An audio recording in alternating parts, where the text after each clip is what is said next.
I've never been anywhere where so much history is packed into such a small area.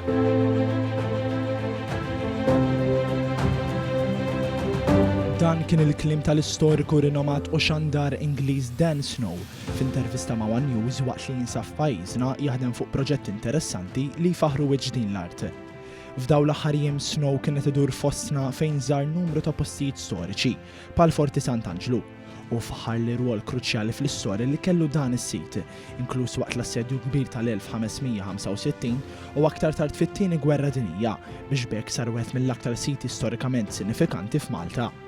Mal-mikrofonu ta' One News Snow magħruf għad-dokumentarji tiegħu ukoll qal kif il-fortifikazzjonijiet li jdawru l-Belt Valletta u l-Port il-Kbir huma partikolarment l-isbaħ post laqgħet żgħar u ddiskrivihom bħala world class.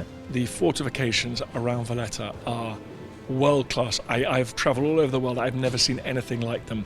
The investment, the time that they put into creating these unbelievable forts, which today are an amazing place to go and visit. And then in behind those forts, the streets and communities that built up, defended by them, just mind-blowing. Waqt din intervista l-istoriku u xandar Ingliż spjega kif pajjiżna minkejja ċ-ċokon tiegħu iġielu japprezza ħafna iżjed il-kultura u l-istorja anke meta mqabbel ma' pajjiżi ferm akbar madwar id-dinja. Because it's smaller, everyone is familiar with it. Everyone in Malta has seen Valletta. Everyone has seen these wonderful forts and these historic buildings. Everyone has visited the churches. In huge big countries, maybe most people don't get to visit the capital city. They don't know about those things. So you guys are all bought into Malta.